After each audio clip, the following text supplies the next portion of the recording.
What's going on, everybody? Welcome back to Deadball TV. Today, we're going to be talking a lot about Group B of AFC World Cup qualifying. I'm joined by Albert Kim, longtime friend of the channel who's been on multiple times. And we're just going to break down a series of talking points for this group, right? Albert, you being a massive South Korean fan, there's going to be a bit of a Korea focus in this episode, but we are going to touch on all the other teams because, I don't know, I just find this group fascinating, how it's played out, the actual matches themselves, the performances of individual teams. I think it has been crazy entertaining if you are a neutral to be paying attention to Group B. So we got a lot of talking points. I will try to put timestamps down below so you can skip to whichever one interests you. If you guys are listening on streaming platforms, give the podcast a 5-star rating. If you're watching on YouTube, make sure you subscribe for more AFC content here on Deadball TV. And please check out BB Ballers. It is Albert's YouTube channel, all about South Korean football. The links are in the description. Albert, let's start with something broad when it comes to Group B. What is the biggest surprise of Group B so far in qualifying? I mean, not to be selfish, but just how porous, dude, just how porous South Korea have been. Like, okay, so I want to preface this before people crucify me in the comments because I know you got like a whole United Nations of fans in your channel, which I admire. We are solving world peace here on there you go. TV. There you go.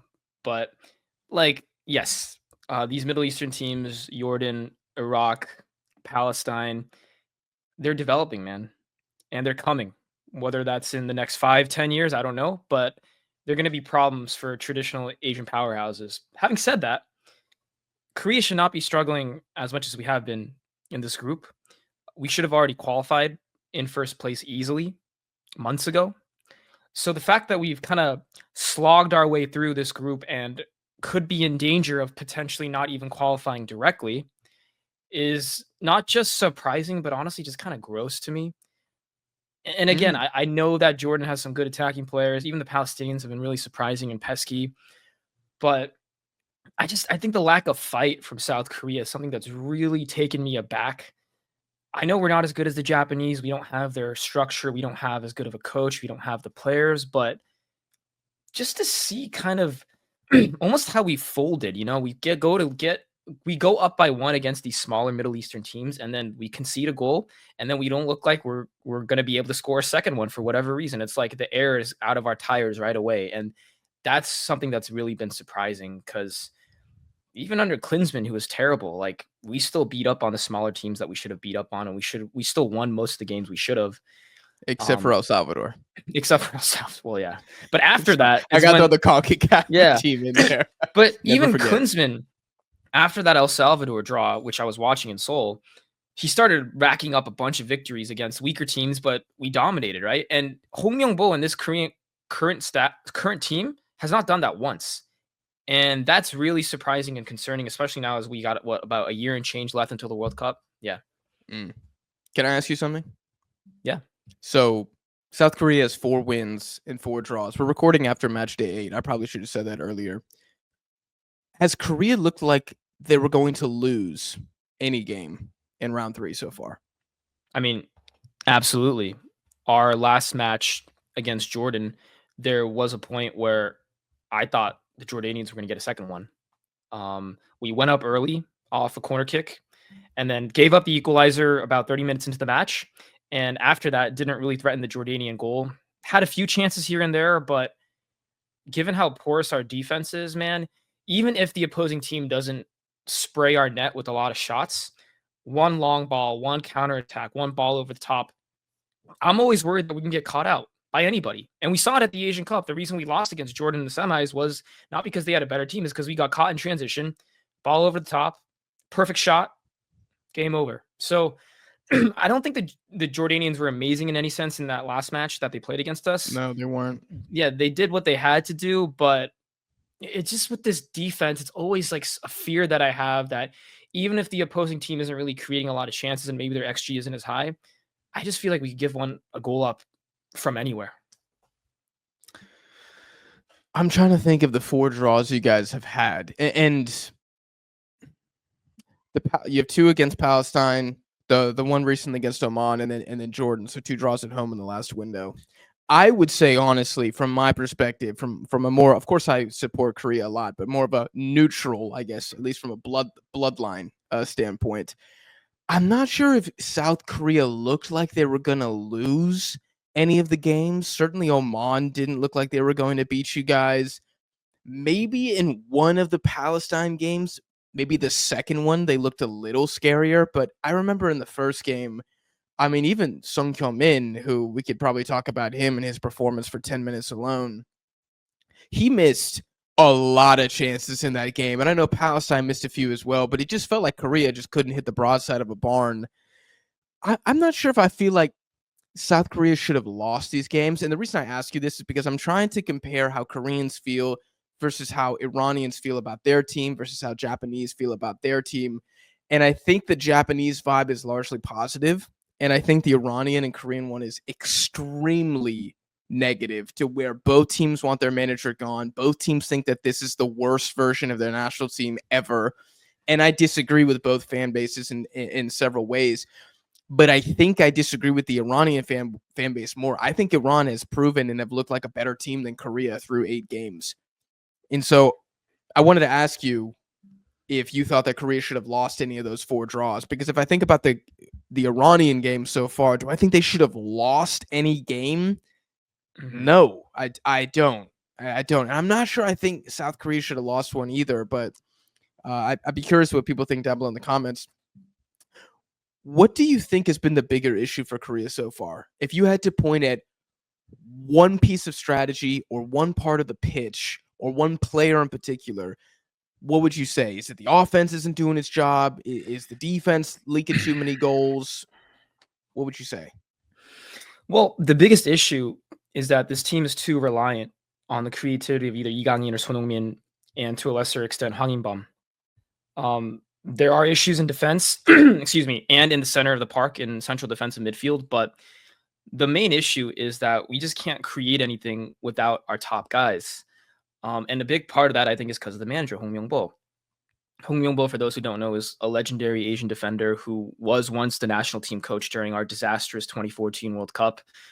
I think he's an okay manager. You know, he's won some titles in the K-League. He's won a bronze medal at the 2012 Olympics, but he's just like, if I had to say, like, make a comparison, to me, he's almost like the Korean version of a Gareth Southgate, man. It's a very basic 4-2-3-1 with a 3 at the back when you have possession, with the central defensive midfielder, you know, playing in between the center backs.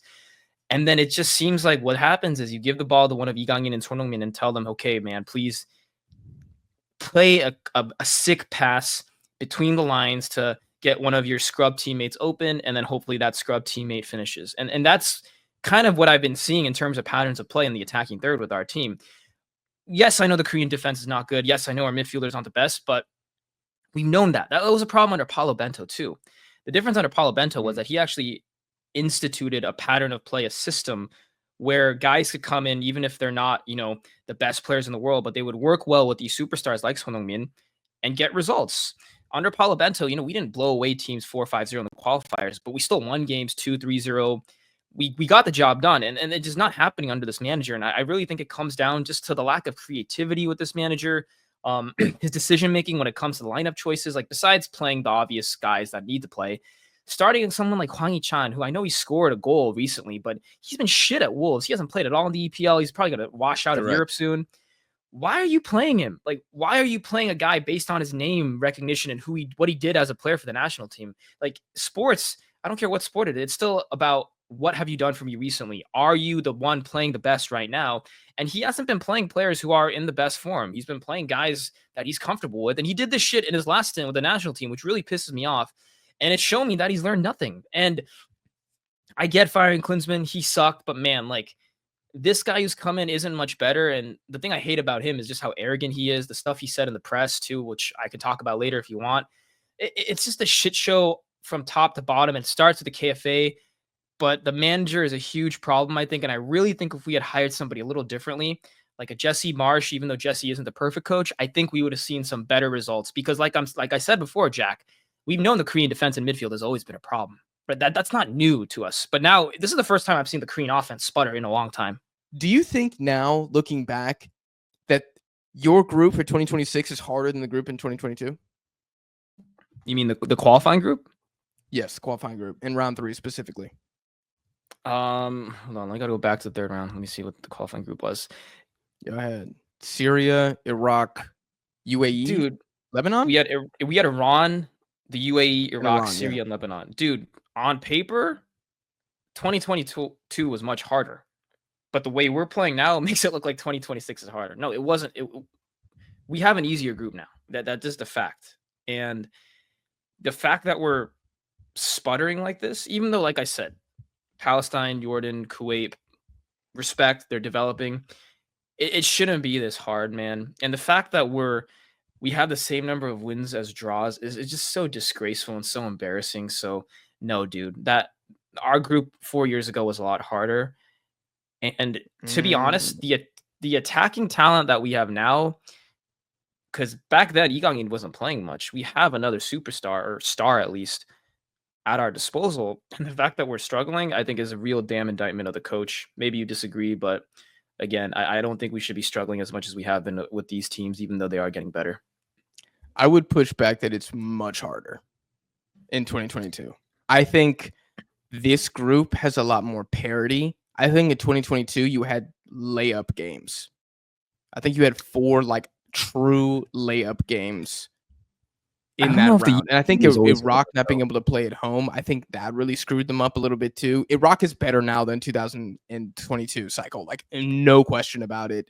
Iran, of course, anytime you draw Iran, it's like, okay, this is going to be tough. But I actually think how you guys play kind of sets you up to have more success against the better Asian sides, Saudi Arabia, Australia, guys like that. Teams who actually want to play ball a little bit versus teams that are just going to park the bus on you, you know? So I'll grant you that you had tougher games in 2022, but I think the bottom level and the strength of the mid teams in 2026 is a little bit better. Oh yeah. This is kind of circling back to the very first question I asked you, the biggest surprise of Group B. You're saying how porous South Korea looks and the fact you guys have, 4 wins and 4 draws after 8. I think my biggest surprise is that none of the big 3 favorites, South Korea, Jordan, and Iraq, none of them have really gotten firing. That's weird to me that we don't have one team of those 3 that we look at and they're like, well, at least Jordan's doing great. Well, at least Iraq kept up the Asian Cup form. Well, at least South Korea just dog walked the entire group.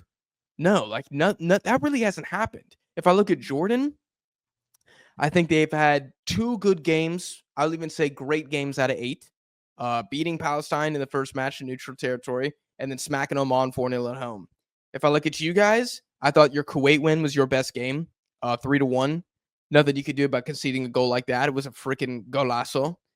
What would you say was your second best game? I'm curious. Outside of 3-1 probably Kuwait, if that's even probably in that game. Probably the game against Iraq when we won 3-2. But 32. The sad thing about that game is that the starting 11 that he put out was shit, and then he was forced to put on subs because of injuries, and then that's when we actually started creating chances. So it's almost like an accident that we played well. And you know what, Jack? I think you are onto something here about the bottom teams being a lot better than our previous group 4 years ago. You're right, and I think that's part of the reason why Jordan and Iraq have struggled, because there aren't as many gibbies in this group, right? Because Palestine are always going to put up a fight. Oman has always been a bit of a expert team at parking the bus. So that definitely is a part of the reason why I think the other 2 teams, Jordan and Iraq, have struggled. And I know Iraq fired Casas as well recently. So yeah, that definitely plays a part into it. But yeah, man, our best games, again, I would agree with you, is the one against Kuwait and then the one against Iraq back in October. And then Iraq, the third, bigger team in this group, they've been embarrassing at times of this qualification campaign, very embarrassing. I think Jordan have probably put the most respect on their national team of the big 3. I think South Korea have played better than Iraq, but I just think the expectations of Korea, Iraqis just aren't on that level. And so, of course, you guys should be. I bet most Koreans at this point in time thought you would have had probably 7 wins in a draw, maybe at this point in time. That would have been the expectation for Koreans. I think Jordanians being in second place with just 1 loss through 8 games, I think most of them would have been like, yeah, we're doing exactly what we need to do, even though back-to-back draws against Kuwait looks bad. But they got the draw away in Basra. I think Jordan have been the closest to checking off everything on the list. You know what I mean? And then you have Iraq, who they got the points, right? They're getting the wins 1-0 every single time, but the performance makes the Iraqi fans want to vomit, and it has cost Casas his job. Do you think it's more that the lower three teams in this group are better than we thought, or do you think it's more due to significant problems with the upper three teams in Group B? Man, that could go either way because honestly, like I really have been impressed the Palestinians, especially at the Asian Cup. Obviously, they didn't go far, but they've been pesky, especially given everything that's been going on with them back home. And then, like I said, Oman has always been a tricky team even for us to play, even during tournaments because they park the bus so well. But I still think, though, given some of the talent that you see on this Iraqi, Jordan, and Korean team, that 40% I would say is because the bottom three teams are good and decent. But I think 60% still has to do with the problems within these top three teams.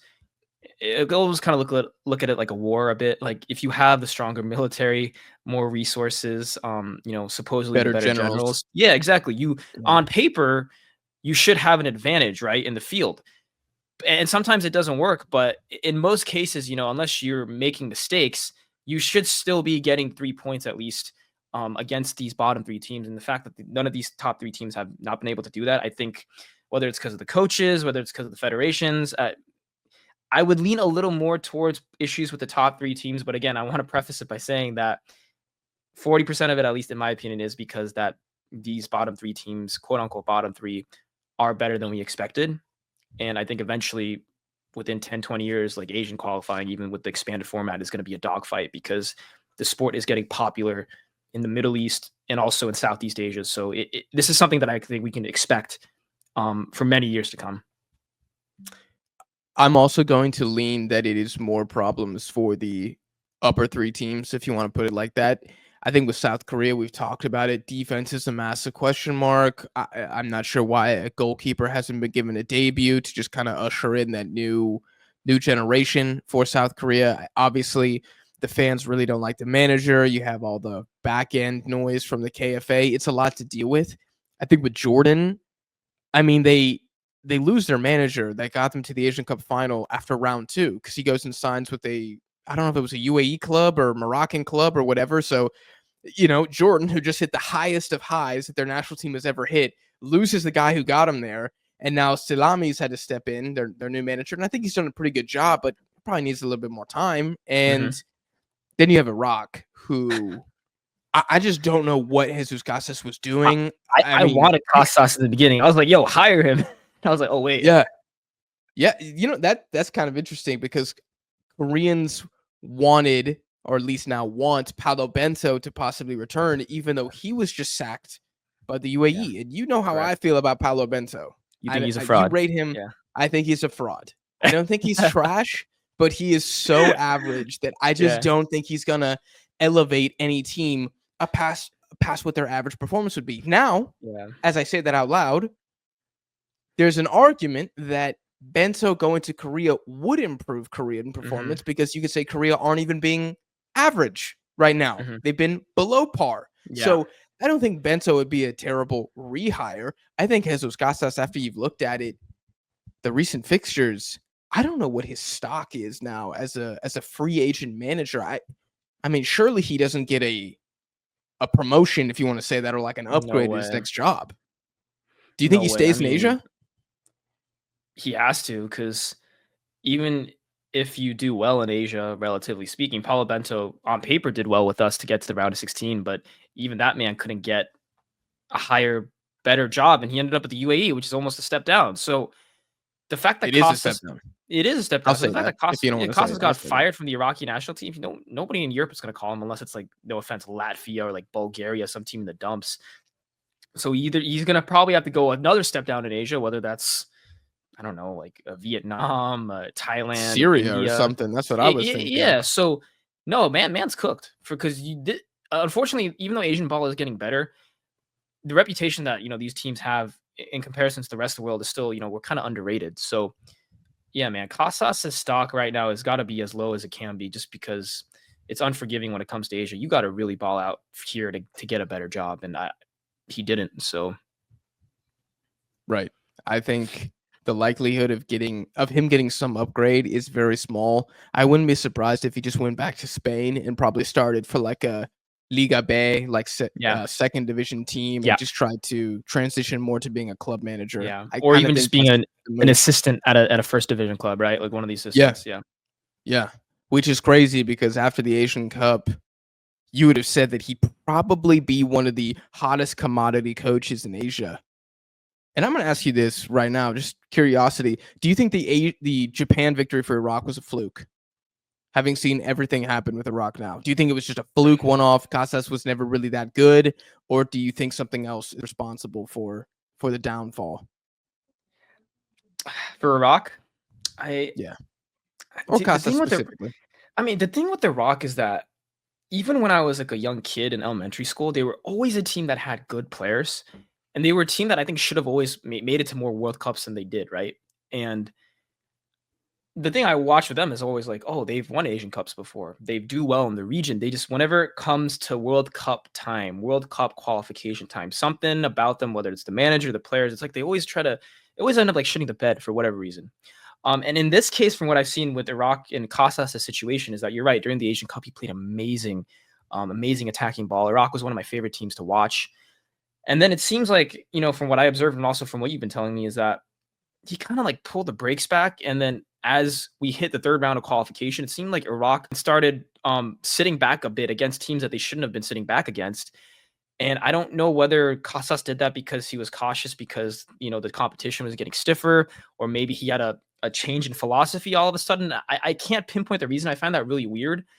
And I just find it to be like a big waste of potential, man. Because given what the Iraqi people have been through, man, they have a good team. I'm very curious what the narrative becomes about Jesus Casas because I'm not gonna say he came, he saw, he conquered. But it was more like he came, he saw, and then was deposed right before the final act that was supposed to be taking Iraq back to the World Cup. Before that happened, my man's out the door playing some of the most dead football in all of Asia. Like it's insane.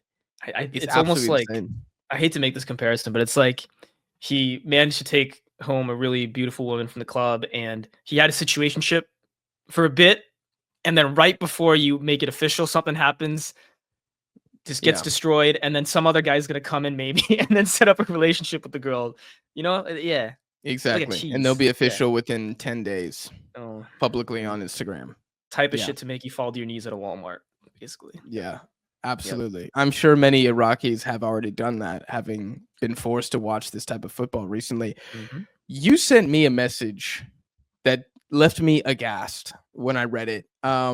Is Korea in danger of falling to round 4 of qualifying? Did you ask this because there's a part of you that foretells the apocalypse? There's a part of me that wants that to happen, to be honest. Um, Oh, okay. So I'm so going I'm that you going get a J new full manager. Jason. Yeah, I'm going full Jason, Okay, man. I For see. you to get your house in order, sometimes you gotta burn it down.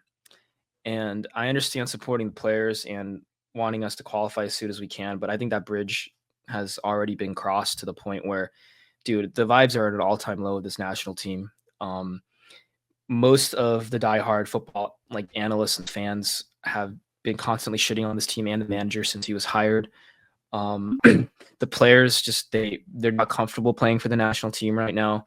Hong Young-bo openly talked about their abysmal home record recently and said straight up, I don't know why we can't play well at home. Well, I think I know the reason why. It's because the vibes are terrible because of you and the KFA just being awful at your job. So for me, yeah, there's a part of me that wants us to not qualify directly, but there's also another part of me that thinks it could happen because a little context, right? Our next game is going to be away in Iraq in Basra on the 5th of June.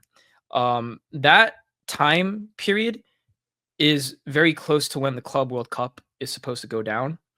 And the original plan, from what I remember, was for South Korea not to call up a lot of our European-based players because a lot of them are going to be participating in the Club World Cup. I think. I think PSG is going to the Club World Cup, I believe. So Mhm. guys like Lee Gang-in, we didn't plan to call him up for the June friendlies or for the June qualifiers because we assumed that we would have been qualified by then.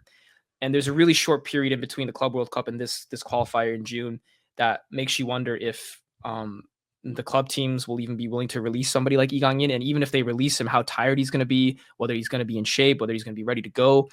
So that's something that weighs on me a lot. It's like, are these players even going to be in shape to play a tough game away in Iraq? Because people are saying, "Oh, yo, don't worry, dude. It's an away game in June in the Middle East." I don't care if you're Japan, Australia, whatever. It's not going to be easy. That's a And to tough me, game. yeah, and to me, like on a regular day, I'd be happy with a draw away in Iraq because it's a tough place to play. So the fact that our backs are up against the wall and the fact that the vibes of our team are an all-time low makes me think that's a real possibility we can lose.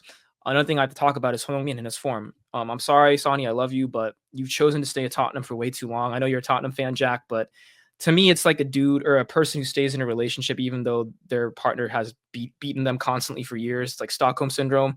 Get a lot of And relationship metaphors in this it episode. is, but hey, man, life is a metaphor. So I I think part of the reason why Sonny has been so bad with the national team in recent games is also because of how bad Tottenham have been, and I think that kind of affects your For psyche sure. as a player. You know, when you're playing, when you're kind of like psychologically beat down by how bad your club is, it's hard to fly across the world and put on the kit of the national team and then be like, okay, I'm going to turn a switch and ball out. There's a few guys in national team history that done that. I think guys like Lucas Podolski or Miroslav Klose who was shit for their club teams, but when they put on that Germany shirt, they started balling out.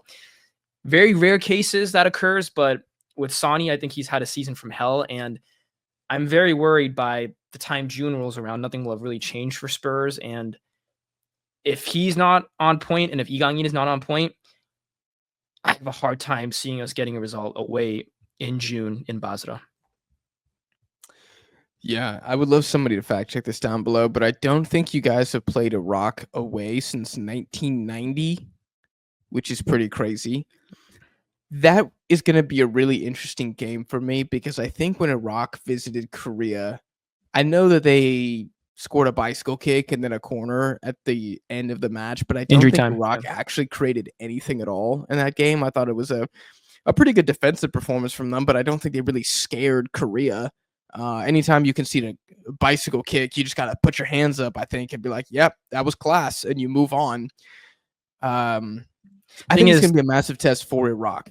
Choi News should have stopped that bicycle kick goal too, to be honest. Yeah, probably.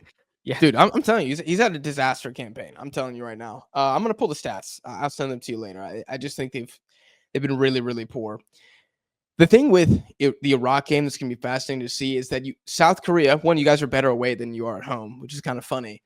And two, the pressure on Iraq now is insane. If you guys beat them in Basra, then Oman has to beat Jordan in the same game for Iraq's hopes to be alive still.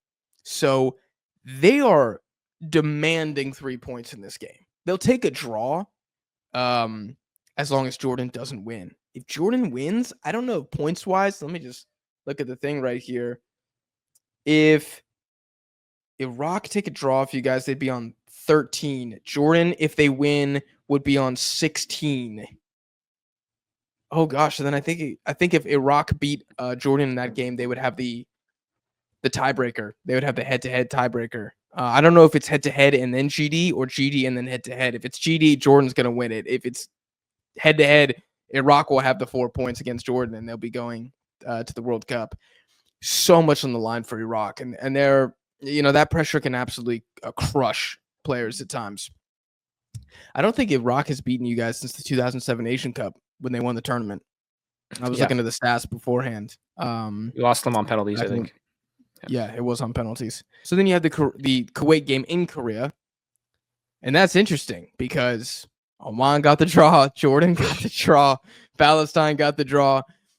Dude, if Kuwait get a draw too, that is just unacceptable from South Korea. You guys cannot let that happen. Absolutely. Or a loss. Oh my God. Dude, if you finish the cycle with a 1 win at home. Oh no. The thing is though, that's why this Iraq game in June is so important, because if we lose it, imagine how bad the psyche is going to be for the last game against Kuwait, especially because we don't play well at home. Yeah. Kuwait has nothing to lose. Group B. Everybody's still in it. If Kuwait play Palestine and beat them, then Kuwait might be in if they beat you. Mhm. So it might be a thing where Kuwait has to win and you guys can't lose. Every game in Group B is insane. The Yeah, it's last it's one of just those win and games you're is in. Yeah, insane. win and you're Yeah, in, win that's and it. you're in for everybody. I want to talk about Oman a little bit because Yeah. they're kind of a national team that is ignored a lot when it comes to Asian football. I think they suffer from the same Bahrain, Syria syndrome where it's like they don't really have a star player, so there's not really Mhm. anybody that the media clings on to, and it's naturally defensive anyways. So people are like, like Oman, they're good at defense. Do you think that they could sneak into second or third here? Because it's not impossible from a point standpoint. I mean, dude, absolutely. Look at their last 2 games. This is the reason why I proposed this in the text with you is that their last 2 games are against Jordan at home, and then the last game they have is gonna be against, Palestine. They could absolutely beat Palestine, and they're playing a Jordan team that's better than them, but again, they're gonna play at home. So Yeah. there is a world here where the Omanis sneak into one of those top spots, and it just breaks down favorably for them. If they were playing Jordan away, I would say, okay, like probably unlikely that they're going to get a result from that. They're playing Jordan at home. They're playing Palestine in their last match, and they're avoiding Korea and Iraq now that they played us both already. So a team with the most favorable schedule right now is them right now, I think, in terms of their remaining fixtures. Yeah. It is going to be favorable. And I talked about this in my Group B recap after March, is that Jordanians should not be expecting an easy game. Just because Jordan beat Oman 4-0 last time does not mean that that's going to happen again. Because Oman, they might be saying, we're going to play for the point, but if we're even, if it's 0-0 or 1-1 in the 80th minute in front of our fans, we might push for it hard in the last 10. And if they beat Jordan, then all hell breaks loose. If they beat Jordan and you guys draw Iraq, then we got what, 3 teams on 13 points Yeah. heading into the last Oman would match have day? 13. Yeah, with the dub, Oman gets 13. Yep. And 2 of those teams are going to play each other in Jordan Hmm. and Iraq. And then if Jordan and Iraq just beat each other up, right? They take a point. Nobody can beat each other. And then 2 sides that Oman aim beats equal. Palestine. And then Oman beats Palestine. Oman finished second on 16. It would be one of the sneakiest but successful, and I'm going to say impressive, qualifying campaigns from an Asian side. If Oman can pull second out of their ass like that, when nobody has really spoken about them, that would be crazy to me. And I mean, when you guys played with Muscat, I don't think they looked very good in that game. They got massacred by Jordan when they had to go away to them. I will say, in the Iraq games, they were arguably better than Iraq.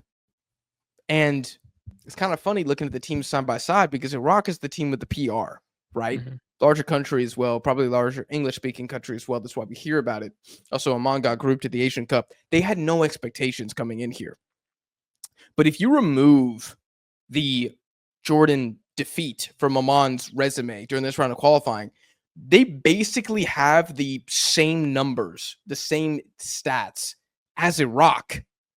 Like they're basically the same team, which shout out to Jaber, their head coach in the Omani national team. And I guess shame on you, Iraq, for that being the case here.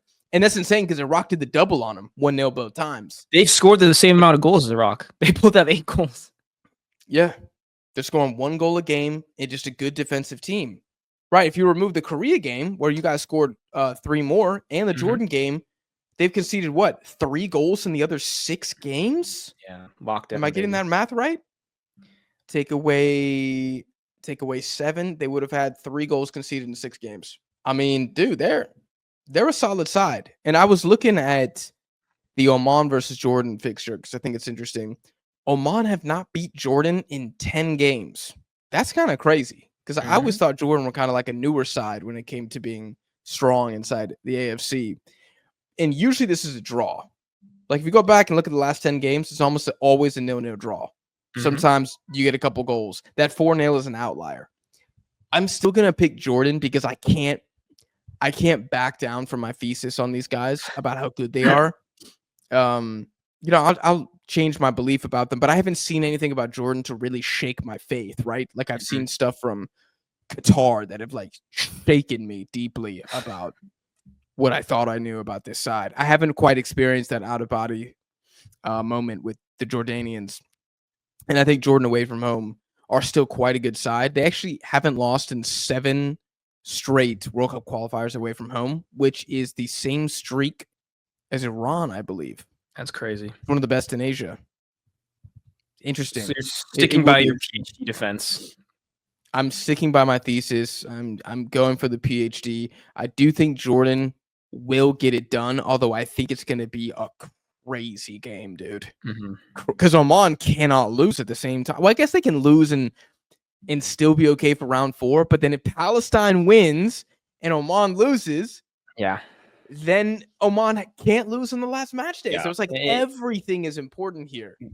Yeah, it's just one of those groups now where it's very rare where none of these teams, these 6 teams, are technically eliminated. Even Palestine and Kuwait, they can't qualify directly, but they can all still advance to 4th round, which is why, like you said, all these crazy scenarios, man, I wouldn't want to bet on the outcome of this group.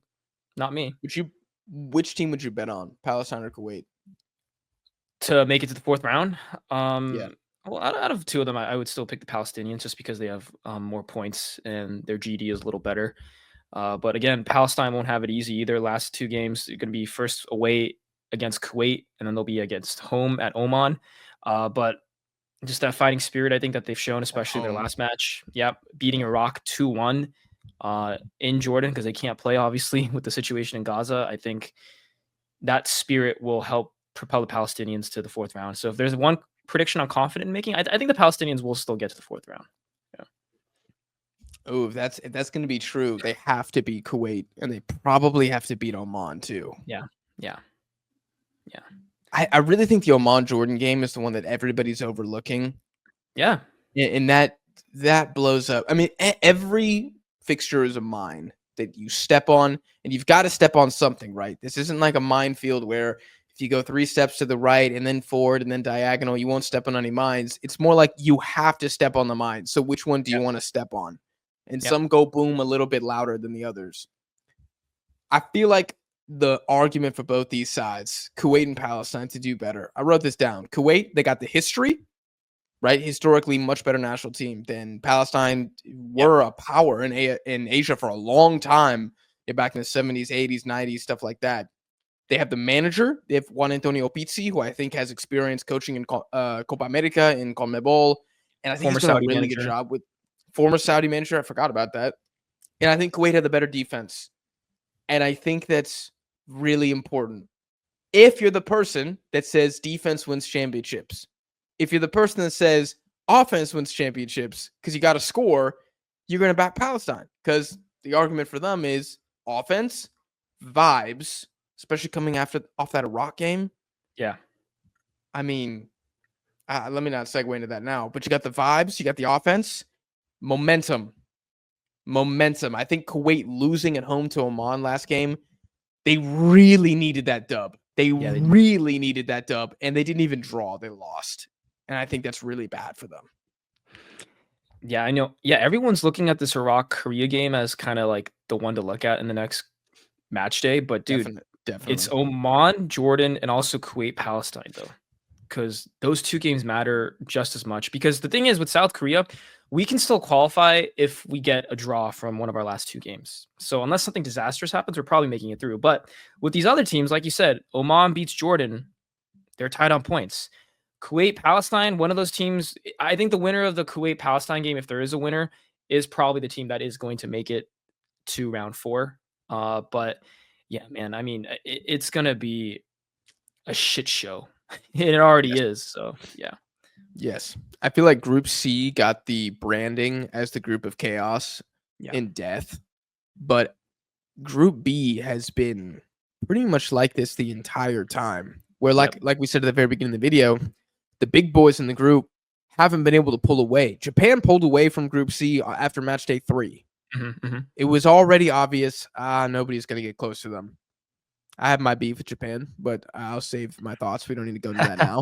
And then you have Group A, where it's like the true battle is top 4. Right? It's the Yep. top 4 teams. It was kind of like, okay, UAE, Qatar, Iran, Uzbekistan, who's going to do something? And then Kyrgyzstan, North Korea, it kind of became obvious again after probably 4 games that they weren't going to have enough sauce. Mhm. But in Group B, it's like, here we are, and Kuwait could do it, and Palestine could do it, and it's freaking crazy. With Palestine, something that's really impressed me a lot is the fact that as a team, they were able to get a signature win recently by beating Iraq. I talk about this all the time on the channel, how important it is to get a win against a big team, especially when you're a side that has a lot to prove. And I felt like Palestine at the Asian Cup, I thought they played well, but I never jumped on the bandwagon like other people did, like saying it was such an amazing Asian. It wasn't an amazing campaign. Like they were okay. They were a decent They side, had a right? moment or two. They had a moment or two. They've been a moment or two. I mean, you beat Hong Kong, cool. I don't care. Like I really wasn't that impressed. I'm not gonna give you sympathy points for your national team based on what's going on. I'm sorry, I'm just not. I wasn't that way with Jack, Ukraine either. if you focus on ball for a year, you might be able to make the Hong Kong team. Maybe I'll go through the naturalization process that You all these should. Brazilians are going through right now. Yeah, if I could fix my damn knee. But with Palestine, they got the big win, right? This is the statement where it's like, oh, okay, they can actually do it. And I think even more important when you get the win is, was it a fluke or not? Right? Like you have the discussion about Iraq beating Japan. Was that a fluke or not? Well, at the time, I would have said no, it wasn't a fluke. Yeah. But now you see, and you're like, maybe it was. But in this game, Palestine were better than Iraq, and they deserved to win, and they did. And how many other teams in Asia are we waiting on to get a signature win? I mean, people know I love the Uzbeks. The Uzbeks still don't have a signature win. Yeah, they've been They sputtering haven't recently. really taken down a great team. Nope. They haven't. They beat Thailand in the round of 16 of the Asian Cup. They haven't really beaten anybody. Australia, they haven't beaten anyone since Denmark. Now, both of those sides are good sides, but they still don't have that stamp of authority. You know what I mean? I think only Japan has it right now, I would say. The stamp of authority. Well, in terms of signature wins, like, right, beating Germany, taking Croatia to penalties, like, I can't think of beating another. Spain. Yeah. Even with the Uzbeks, right, it's like, I thought they would do better than they have been, and it's like, you're right, it's like, somewhere along the way, it's like, maybe it's also because, Jack, these Asian qualifiers are getting harder than we thought, though, and I think maybe part of the reason, like I said, Iraq has been sputtering and they lost the game against Palestine is because maybe they were also kind of beat down just by the gauntlet of other teams they've been facing in this group. And that could be it too. Or maybe I'm making excuse for Casas, but I just think making history is hard. And it's hard if you have a math equation, right, for how to qualify for the World Cup. If you're one of the more underdog sides, how much do you, what do I say? What do you add to the equation to factor in for overcoming history? Is that like a ×3 multiplier? Is it a ×5? I mean, weighted. I don't know. What's the weight of doing something you've never done before? It doesn't exist. So that's why I think you see Uzbekistan get like really close, but not quite there so many times. And Iraq, like, oh, they almost got it, and then actually no. And then UAE, they're going back to the continental playoff. Oh, they've lost it. You know, stuff like that. If I answer the question, I definitely think history weighs on you. You see it with other bigger teams too, man. It's not just Asian teams. You see like a team where they can't beat a certain team for whatever reason, no matter how well they play. I hate to bring up recent history, Jack, but Atleti in Madrid, right? Like Simeone outclasses Ancelotti. By all accounts, Atleti should have finished the game before penalties. What happens? They go to penalties. Oblak fumbles an easy penalty against Rudiger. Alvarez with a double tap. You see it in tournaments too, especially like Germany could never beat Italy for 20, 30 years. Euro 2016, they play better than them. A stupid handball with like 5 minutes left. They go all the way to the 10th penalty taker and they finally beat the Italians. But it doesn't matter, I think, how good your team is in opposition to the other team. If you have history weighing on you, I think it plays in the back of your mind. And when that happens, especially in a sport like this where you have to take your chances and finish properly, it can't but help but be a factor, I think. And I think that's part of the reason why some of these teams have been struggling, like you said. Absolutely. I mean, think about the players now. Like most of them are our age, right? So they remember their national team like we remember ours. So I guess how strong they were back in like 2004, 2006, 2012, things like that. And, for a team like Uzbekistan, maybe you'll remember this one. I can't remember if it was 2011 or 2015 Asian Cup where Australia beat them 6-0 in the knockout game. Do you know what I'm talking about? I think Maybe it might have been the earlier I don't tournament. think. Yeah, Yeah. I don't think it was 2015. That doesn't sound no, right to me. it But wasn't. like, imagine being We like an knocked them out Uzbek, in right? 2015, so it was the one before that. Yeah. Oh, okay. Okay, gotcha. Then it must have been 2011. Like, imagine being like us playing for the team now, and you got Australia in your group at the Asian Cup, and you're like, damn, remember when we were all, sitting on dad's lap and we got walloped 6-0 in like the worst game in our history? You think the Yeah. players don't think about that? No, they You do. think they're not like, oh God, yeah, dude, we've never beaten Australia. You think they don't walk into the game thinking we've never beat Australia? Of course they know that. Just like when Real Madrid walks in, they're like, we win the Champions League every time. That's what they're thinking about. You So could of course it have weighs them. 11 Uzbek players playing in the Prem and 11 Aussies playing in the third division of the Australian League, and they would still think about it. I Yeah. think making history seems so crazy and insurmountable until you actually do it. Right? Yeah. Right. I mean, you think And Koreans don't think about y'all's last Asian Cup being so long ago? You think Son Heung-min doesn't think about that every time he steps out for an Asian Cup game?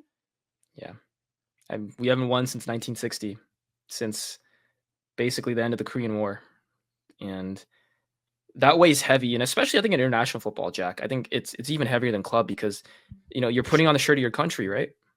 So I just, like you said, man, history weighs on you. No matter how good of a team you have relative to the opposition, until you get it done, it doesn't seem believable until you see that full-time whistle go and you see the score and you scored an extra goal compared to them.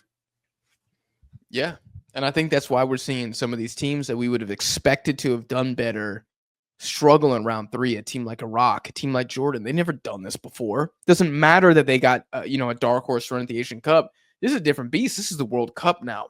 This means more.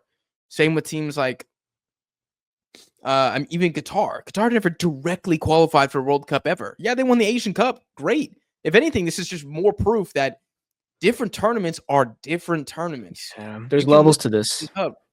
There's levels to this. Just it's like being a chef. Just because you make a really good omelet doesn't mean that you can also make, you're not a sushi chef. You can't make sashimi, right? You don't know the technique, the cutting technique that's been practiced for thousands of years in Okinawa or something. You don't know that. So, like, whenever you have to stop making omelets, even though you're a Michelin star omelet chef, you're going to get exposed. And I think that's what we're seeing with teams, and not just in Asia, but, specifically in Asia, teams like Qatar, Iraq, Jordan, etc. And that's the thing. And again, to make one last comparison, again, the reason why Madrid win, I think, all the time in Champions League is not because they always have the best team or the best managers, it's because it really is about the mentality. Okay, this is what we do. I don't care how many injuries we have. I don't care how much better the opposition is. This is mine and you're not taking it away. Like, I've been here. Like, it's like you act like you've been here before. And that plays a huge part. Football is also like chess, man. It's a mental game. It really is. So Yes. I think for some of these teams, maybe that they will get over that hump eventually, but until they do, it's also going to be hard to see, like hard to believe it until you see it. And that's like even for us with the South Korean team, it's like, man, like we have a good team, but until we actually hold that Asian Cup, dude, I have no expectations we're winning that shit until I don't know, man, until maybe hell freezes over. So yeah, going into 2027, what's going to be amazing to watch is we are at a place in time where genuinely, dude, every single Asian power, except for maybe Australia, needs an Asian Cup. Japan hasn't won it since 2011. Yeah. You guys haven't won it since the Korean War. I don't remember Iran's last one. I think it was 80 something. Saudi Arabia, when was their last Asian Cup? At least 10 years, 10, 15 years since they won. 20 years since Saudi Arabia won. My point is that because of the winners we've seen in the last 4 Asian Cups, really, if you want to go like last 5 or 6, we have Qatar twice, right? Australia, Japan 2011, Iraq 2007. So if you think about it, 3 of the last 6 Asian Cups have been won by a non-traditional power. Yeah.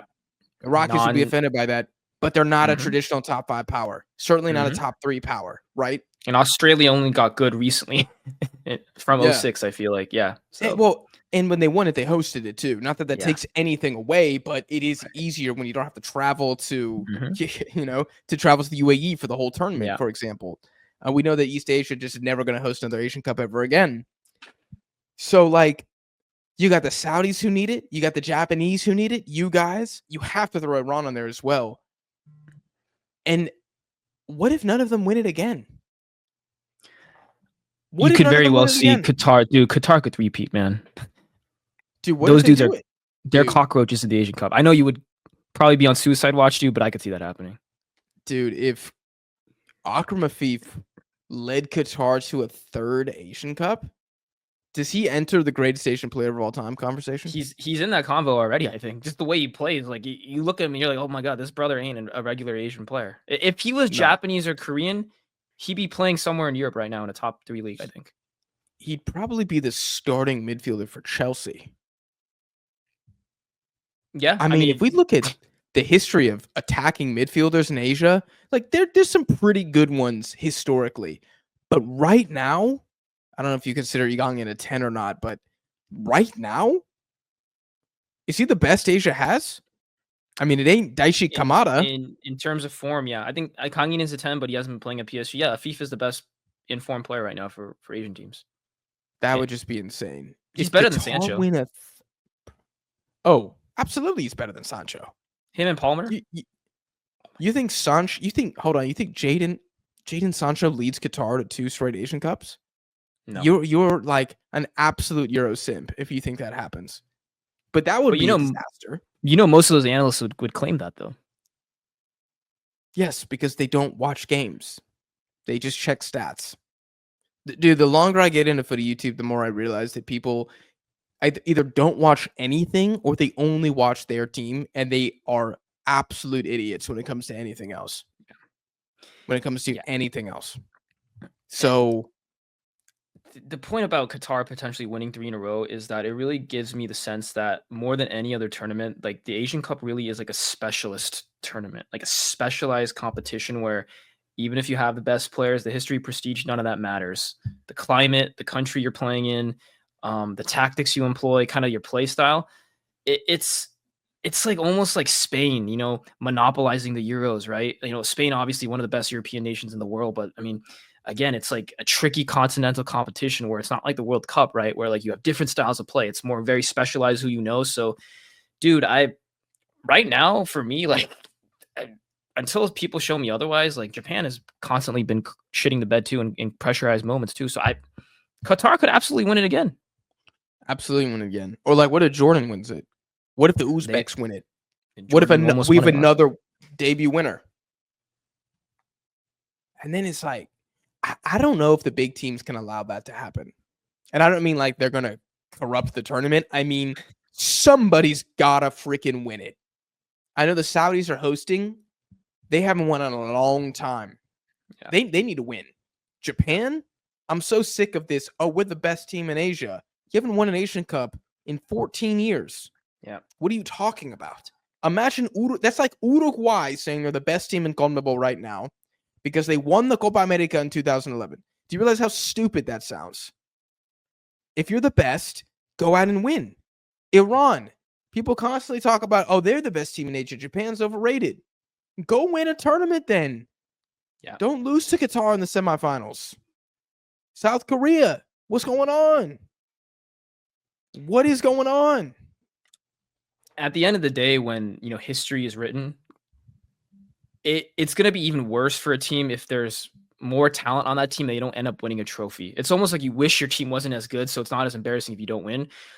So for the Japanese, like, you guys are amazing. Like, oh my God, the best Asian team we've ever seen in the world.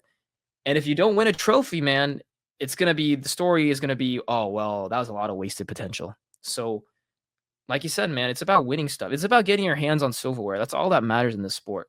That's it. If you're the big teams, yes. If you're a small team, I think you can afford to make, just a run and have it be looked at as favorable. But like what you just said Japan on the best team Asia's ever seen. They lost in the quarterfinals of the Asian Cup. Yeah. The best team Asia's ever seen, the most stacked Asian team of all time, didn't even make it to the semis of the last Asian Cup. So if there is a team that I think needs to really validate the clout that they have, it is Japan. I don't think Korea have anywhere near the clout of Japan. Sorry, I just don't think they do. Iran, do they have clout? Not really. They have like the Iranian fans who think they're a top 5 national team, but they don't, the casuals in the Netherlands aren't sitting around sipping coffee talking about like, Iran at the next World Cup. Should we be worried? Nobody's saying that. They're all saying like, oh, Japan, they beat Germany twice. Oh, Japan, they beat Spain. Oh, Japan, like, look at all their players in the Bundesliga. Look at I think Ritsu Doan's got like 10 goals in the Bundesliga.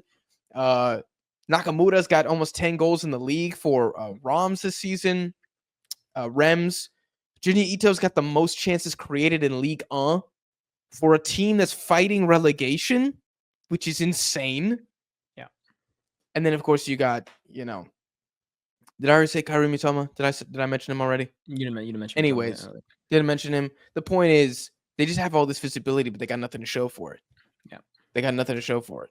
And, we could say that we can give excuses and say that, oh, that was Itakura's fault because he played the worst match we've ever seen. But at the end of the day, when you look at the final box score and see who won that tournament, most people don't remember that. They remember. They're not going to watch the full match again. They're just going to watch the highlights.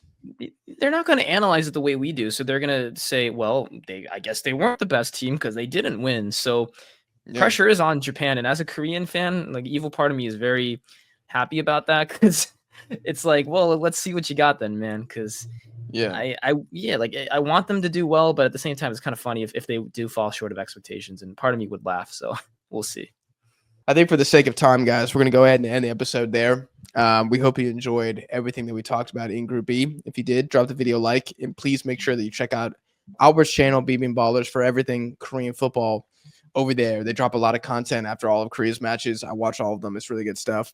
I think you guys will enjoy it, and I'll put Albert's Twitter down below in the description as well. This will not be the last time, Albert, that you're here on Dead Ball TV. We're going to definitely have to have you back after the June window, because as we've been kind of hinting at this entire episode, it's going to be crazy.